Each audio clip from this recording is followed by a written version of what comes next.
El tema que vamos a ver a continuación es complementario a las gastroenteritis en los adultos. Cuando hablamos de ese tema, te había mencionado que hay una bacteria muy particular a la cual íbamos a dedicar un espacio propio, ¿no? Estamos hablando del Clostridium difficile, ¿no? Entonces, a continuación vamos a llevar la infección por Clostridium difficile.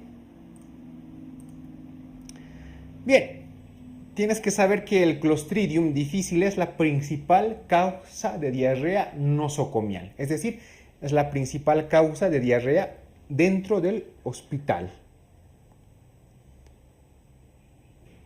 Si hablamos un poco acerca de la microbiología del Clostridium, aquí tú lo ves en la imagen, ¿no? Es un bacilo, ¿no? Por su forma alargada, ¿no? Que tiene flagelos. Es un bacilo gram positivo. También es anaerobio, ¿no? Y es formador de toxinas. Entonces, esas son las características del Clostridium difficile. Tiene la capacidad de convertirse en una espora, ¿sí? En algo más circular, algo así. Y esto es un mecanismo de defensa, ¿sí? Entonces, nuestro Clostridium es un bacilo gram positivo, anaerobio, formador de toxinas y que se puede convertir en una espora. Y recuerda, es la causa más frecuente de diarrea nosocomial. ¿Cómo se realiza la patogenia? Bueno, la transmisión del bicho este es frecuentemente fecal-oral, ¿sí? Pero a nivel hospitalario, ¿qué es lo que pasa? Lo más importante y el factor más importante para desarrollar un cuadro de diarrea por Clostridium difficile es el abuso de ciertos antibióticos, ¿sí? Entonces, muchas veces nosotros tomamos antibióticos para curar alguna infección, ¿no? Pero estos antibióticos, sobre todo si son de muy amplio espectro, ¿no? Pueden eliminar la flora bacteriana normal de nuestro intestino. Y cuando se elimina la flora bacteriana normal, es cuando se propagan los Clostridium difficile.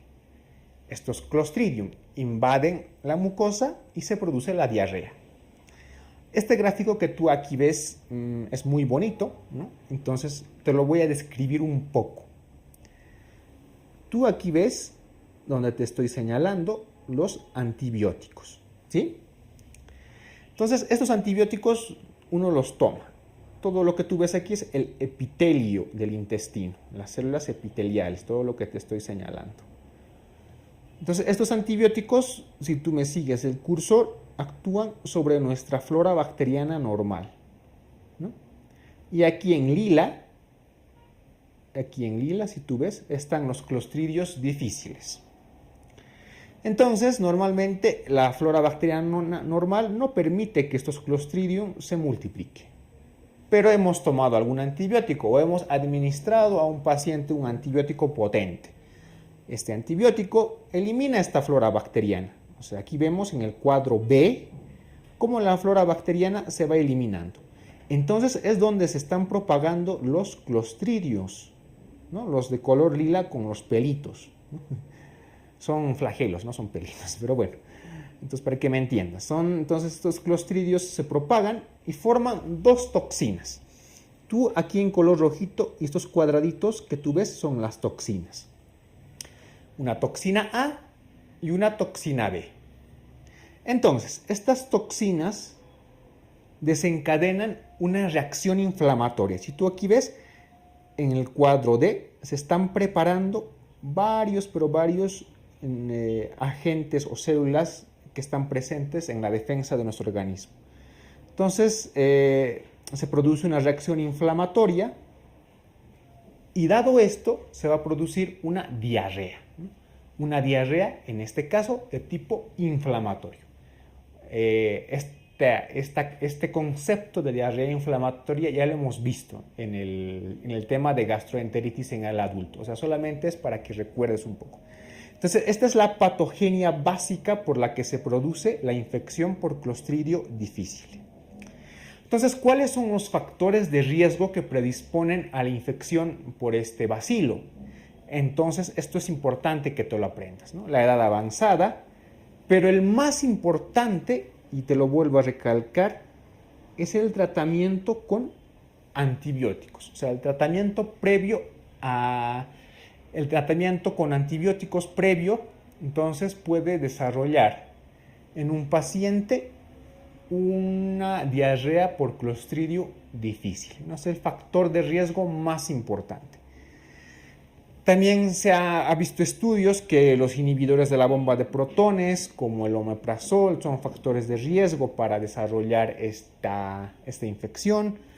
Estancia reciente en algún hospital, que el paciente haya sido sometido a procedimientos endoscópicos previos, cirugía gastrointestinal reciente y evidentemente en pacientes inmunodeprimidos. Pero sin duda el tratamiento con antibióticos es el factor de riesgo más importante para desarrollar una infección por Clostridium difficile. ¿Cuál va a ser la clínica? Al hablar un poco de la patogenia te he indicado que la fase final es el desarrollo de una respuesta inflamatoria a nivel del epitelio intestinal. Esto nos conduce ¿a qué? A una diarrea inflamatoria. ¿Y cuáles eran las características de la diarrea inflamatoria? ¿Tú las recuerdas? Era una diarrea, ¿no?, que tenía leucocitos y que tenía sangre y moco, ¿no? Esa es la característica de una diarrea inflamatoria. Aparte, el paciente va a desarrollar dolor abdominal, tipo cólico, malestar general, náuseas y vómitos. Y en casos graves, una complicación fatal de esta infección es la famosa colitis fulminante, ¿no? Y también dentro de esto hay un cuadro que es el famoso megacolon tóxico.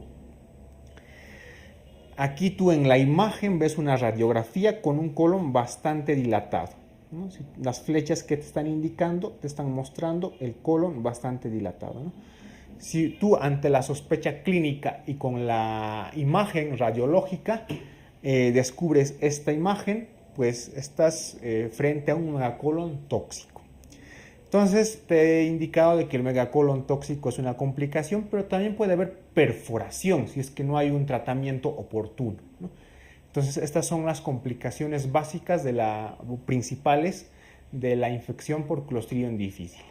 La colitis fulminante, el megacolon tóxico y finalmente la perforación, que obviamente nos puede desarrollar una peritonitis. ¿Cómo realizamos el diagnóstico? Pues obviamente hacemos una historia clínica en la cual haya antecedentes o factores de riesgo. Por ejemplo, si el paciente es inmunodeprimido, ¿no? Si ha sido sometido a una endoscopía reciente, pero sobre todo tú tienes que indagar si es que el paciente ha recibido tratamiento antibiótico previo, mucho más si ha recibido tratamiento de amplio espectro. Estos son los factores para adquirir Clostridium difficile. Luego tienes que hacer una evaluación clínica, o sea, una diarrea inflamatoria, y vamos a pedir serologías, ¿no? El test de ELISA es el que se utiliza para detectar principalmente las toxinas A y B del Clostridium difficile. Y en algunos casos también podemos usar una reacción en cadena de la polimerasa, pero más frecuentemente se usa el test de ELISA para detectar toxina A o toxina B de Clostridium difficile.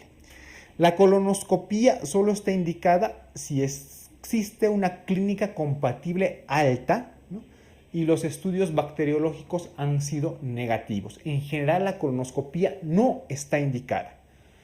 Solo está indicada cuando el paciente tiene factores de riesgos, tiene una clínica muy sugestiva y los estudios bacteriológicos, la serología ha sido negativa. ¿Cómo vamos a realizar el tratamiento? Bueno, el tratamiento evidentemente es antibiótico. Aquí hay una contradicción muy interesante, ¿no? Administrar antibióticos es un factor de riesgo para desarrollar infección por Clostridium difficile. Y para el tratamiento también vamos a volver a utilizar antibióticos. Bueno, es así, antibióticos. Un antibiótico causa la infección y otro antibiótico lo va a solucionar. Quédate con eso. Entonces vamos a clasificar la infección en dos, una que sea complicada y otra no complicada. Entonces, de acuerdo a esto, hay unos criterios para definir si una infección por Clostridio difficile es complicada o no. El cuadro que aquí tú ves es muy importante. Entonces, basta que el paciente cumpla un solo criterio de todos los que están en la diapositiva, ya se considera infección por Clostridium difficile complicada. ¿Cuáles son estos parámetros? Por ejemplo, que a la signosintomatología del paciente tenga fiebre mayor a 38.5, inestabilidad hemodinámica, que presente datos de peritonitis o que presente datos de íleo. Que en el laboratorio se presenten leucocitosis con más de 15.000 células por mm cúbico, creatinina que esté aumentada mayor de 50% basal, una elevación del lactato mayor a 5 milimoles litro, una disminución de la albúmina menor a 6 gramos por decilitro, que a la colonoscopía se evidencie la formación de pseudomembranas, que en imagenología haya una dilatación del colon transverso mayor a 6 centímetros o que se evidencie el engrosamiento de la pared colónica. Basta un solo parámetro de cualquiera de estos que están en las diapositivas y tú ya clasificas la infección por C. difficile como complicada. Entonces el tratamiento se lo realiza con lo siguiente, ¿no? Si estamos frente a un Clostridium difficile sin criterios de gravedad, el tratamiento es metronidazol vía oral.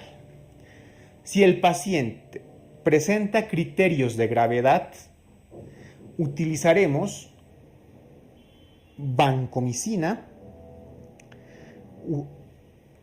en vía oral, pero sobre todo intravenosa, y en los pacientes hospitalizados vamos a añadir también metronidazol vía intravenosa. Entonces quédate con lo siguiente: infección por C. difficile no complicada o que no tenga criterios de gravedad, metronidazol vía oral. Una infección por C. difficile complicada o con criterios de gravedad, vancomicina más metronidazol.